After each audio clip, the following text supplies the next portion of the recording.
Some of you may already know Suzie by her former alias Chinjireta. After making animation memes for years and building a dedicated following for her content, she decided it was time to switch gears and focus on her new passion, music. But how did it feel to give up something you've spent years acquiring knowing people would judge your decision? Well, that's what I wanted to find out. My name is Sol, I spoke to Suzie, and I think you should hear her story.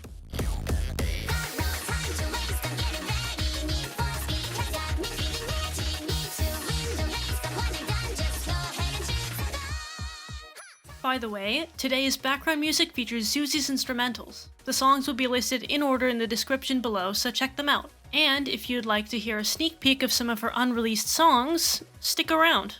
What really caught my attention about Suzie's work is how skilled she is in so many different ways. It's hard enough to work on one thing long enough that you get to a point of mastery, so to be able to make quality art, animations, puppeting, character design, have clean and striking editing, be a good singer, and write your own lyrics and music, well, that's no easy feat. It's easy to see across Suzie's music channel that all of these skills have blossomed, and with each released project, that skill level keeps rising. All you have to do is glance into her comment section to see the massive support and excitement around her work. When I asked her about it, Suzie said this. Honestly, I'm not even sure how to feel. I'm really grateful for all the love and support I've received. It's just been amazing. There's just so much excitement and emotion wrapped up in this. It's honestly hard to put into words. If humility counts as a skill, you can add that one to the list too. The thing is, the more you know, the more you know.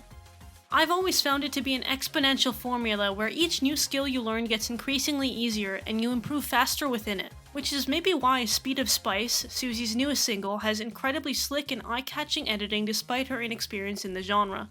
This project pushed me to try a lot of new things, but if I had to pick, I'd say I'm most proud of the editing that I did for the music video. I've been editing for years, but MV editing is still pretty new to me, so seeing how it turned out feels really rewarding. The description of the single mentions the year-long process of finishing the song, which got me curious about how that time broke down. Oh gosh, where do I even begin? Honestly, the whole process feels kind of funny looking back on it now. It actually started as a bit of a joke. I partially got the idea for the melody from this royalty-free track I had heard in some random reality TV show. Can't even remember what show it was now. But I ended up really liking what I had come up with and just kept building it on from there. I had always known I wanted it to be a racing theme song for Una, with lyrics in both English and Japanese. It was more of a side project at first, but when I heard her synth V was releasing in December, I decided to really buckle down and finish it in time for that. It was a long process, but everything just kind of came together in the end. I want to mention one other thing about Speed of Spice, which is that Suzie often collaborates on her videos. For this song in particular, she had assistance with the lyrics, mixing, mastering, tuning, and very visibly, the art. Suzie worked with Fukumo3, who did the main illustration for the video. I find this fascinating because I think it's easy to get caught up in wanting to do everything yourself when you work on something you care about. At least personally, I always like to handle each element exactly, though maybe that's because I'm a bit of a control freak. But anyway, I feel like there's a lot to be learned from Suzie's willingness to work with others. It makes perfect sense when you consider that you can bring each creator's best skill to the table, combine them all for a fantastic outcome, and learn from each in the process. Collaboration is an incredible way to improve yourself and your connections. Having a network of creators can be an excellent motivational force. Working on projects and collaborating with others also allows for an easy way in to keep in touch with artist friends, something more valuable than one can imagine. Progress in working. Even when you're working with others, or maybe especially when you're working with others, it can be hard to arrange all the pieces in a way that actually ends up with a final product. After all, balancing so many moving parts comes with its challenges, and it seemed like a lot to handle between the art, animation, and music production. Suzie, how do you balance working on so many things at once? Honestly, not very well.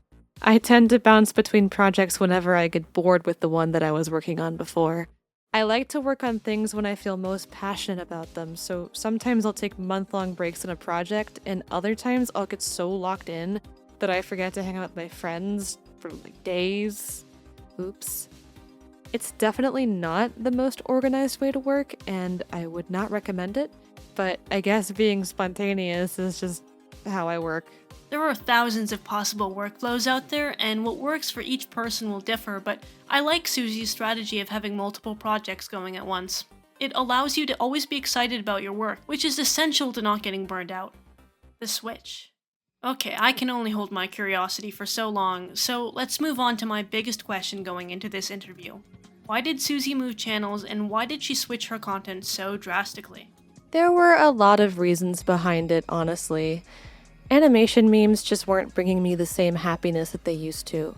That's not to say I don't love the content itself, I still really enjoy what others create in that space.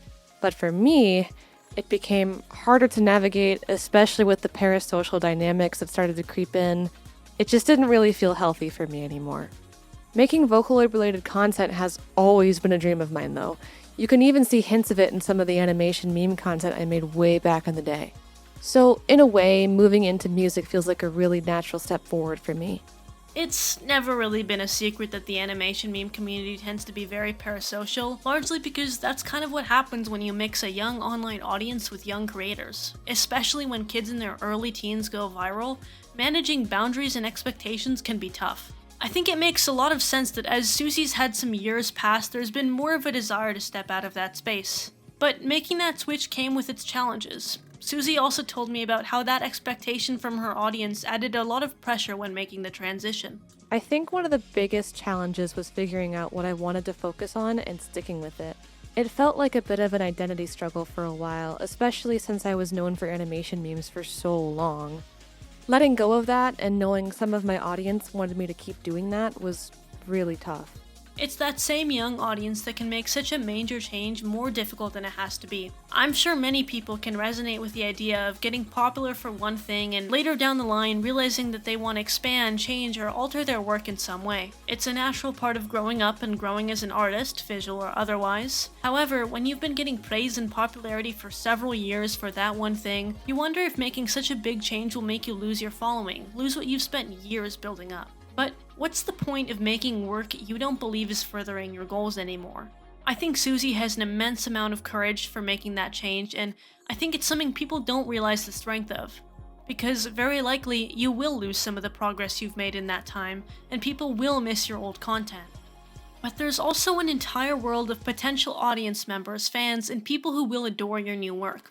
It might not happen overnight, but your audience will find you, and there will always be people interested in your art. Making what you believe in will be infinitely more rewarding than what you feel people expect you to make. Suzie is a prime example of how taking that leap can lead you to an audience who is passionate and stoked about your new creations, and that audience will encourage you to go further. Comes with the territory. All that being said, it doesn't inherently make the change easy. Under the description of her song, Undone, which was entirely produced and written by Suzie, she mentions that for a long time she didn't feel it was possible. When I asked her about it, she said this. For a long time, I didn't feel confident about making music because I had never done it before. I didn't know where to start, like how to pick out instruments or how to write my own chords, bass lines, melodies. It all felt really overwhelming. And there are things I'm still overwhelmed by. Like, I'm still kind of bad at lyric writing and I'm still pretty bad at mixing, but you figure things out as you go on. What gave me courage was my bandmates, Monochrome Menace and Eggtan. They pushed me to give it a shot and gave me the resources to start figuring things out. I'm forever grateful to them for believing in me and helping me to take that first step. The aforementioned network of friends is crucial not just because they help you literally, but because the emotional support, having people who believe in you, is essential to creating. That's why supportive friends, other creatives who understand the difficulties that come with art, are so critical. You deserve people who will support you in whatever you're working on. So if you have that, keep them around. For those who don't, keep looking. It's seldom worthwhile to stick around people who push you down, and there will be people who want to see you grow. But friends aren't all that change takes. It also has to come from within. After asking Suzie about her biggest piece of advice to someone like her a few years ago, scared to make a change and feeling stuck in their position, she said, My biggest advice would be what other people told me at first. Just go for it and let yourself be bad at things. It's part of the process. It's okay if you don't get where you want to be right away. It took me years to feel confident enough to share my music, let alone my own compositions. That said, I know advice can only go so far. At the end of the day, finding the confidence to take that first step and really give it a try is essential. Even if it feels scary, just starting can open up so many possibilities. My other piece of advice would be, do not be afraid to look for resources, because resources are 100% going to be the thing that helps you improve. In my experience, these kinds of ideas can only really be understood with time. I mean, it's one thing to hear it and say, yeah, that makes sense, but the leap you take one day to just put out that video, just start that project, or whatever else can hit you like a brick. If Susie's struggles resonate with you at all, be patient with yourself and keep trying. You don't need to wait on anything. You won't get better by waiting. You'll get better by acting. But you can't punish yourself. The more guilt you throw on yourself, I should have started earlier, perhaps I'm already too late, the more your start will be delayed. Give yourself the freedom to fail, because with so much pressure, you won't even want to try. The hour hand moves. But as time passes, it does become easier. Every time it gets a little easier. No video shows the work, time, and trust that Suzie has put in better than Hour Hand. The original song has a 3.5 fully animated music video and tells a heartfelt story in the meantime. It begs the question, what was the inspiration? I've always been deeply inspired by Harumaki Gohan. His music videos, singing, lyrics, everything. While I didn't want to make something that was just a direct imitation of his style, I've always dreamed of creating something that could move people in the way that his songs moved me. So, in a lot of ways, Our Hand is a love letter to him specifically. To bring it to life, I reached out to people I knew who were incredibly talented at things that I couldn't do at the time. With their help, I was able to turn that dream into a reality. Making what you love pays off. It's evident that the video has Susie's all put into it, and the story is so lovingly crafted it oozes with life and energy. I encourage you to go watch the video and make your own interpretations. When you put effort into what motivates you and commit to your inspirations, the results can be incredible. Some of the comments I've received have been really touching. Some people have said that the song made them feel seen, or brought them to tears, or even helped them through their own struggles. And hearing things like that means so much to me. It makes me want to keep creating songs that can comfort or connect with people during difficult times like that. Snuffle Bunny. Knowing that Harumaki Gohan inspired Our Hand, what else inspires you right now? There are quite a few people who inspire me right now. The biggest ones are R906, Harumaki Gohan, of course, Odyssey Eurobeat, and, weirdly enough, Snuffle Bunny. I will get to that in a bit. Oh, please, do tell.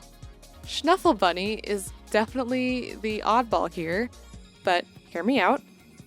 Back in the day, I used to watch these old ringtone commercials. Think of Crazy Frog, Gummy Bear, that sort of deal. And Snuffle Bunny, or Snuggle Bunny, had these trance and Eurodance tracks that I genuinely still enjoy as a 21-year-old. There's just something so pretty yet danceable about them, and it's a vibe I'd love to capture in my own music someday. It's a really weird source of inspiration, but it definitely stuck with me. Here's what people don't tell you. Even if something doesn't immediately make sense to everyone else, if you know what makes you happy, if you know what you like, invest your time into that. Everything else will fall into place. Suzie released Speed of Spice, a Eurobeat, Snuggle Bunny-inspired track a month and a half ago, and it's rapidly approaching 200k. Make what you love and your audience will find you. With that kind of work, I'm hooked. What's coming up next, and do we get to see any of it? I do have some goals, but nothing super concrete right now. I've got a few original songs in the works that I'm really excited for everyone to hear. I'm just not sure yet what order they'll come out in or when exactly. And yeah, I can share a little sneak peek or two. I don't want to reveal too much though, so I think for now it'll just be some snippets of instrumentals I've got going on. Thank you so much to Suzie for speaking with me about her experiences creating. She was exceedingly kind and thoughtful, and in addition to that, her work is incredible. You should absolutely check her out. All her platforms are in the description below. Soul Candy is a project aiming to inspire and help artists. If you're interested in twice-a-month videos, including interviews with creators you know and learning about tips that revolutionized my art and process, stick around and consider subscribing and liking the video. That's all from me. Thanks for watching.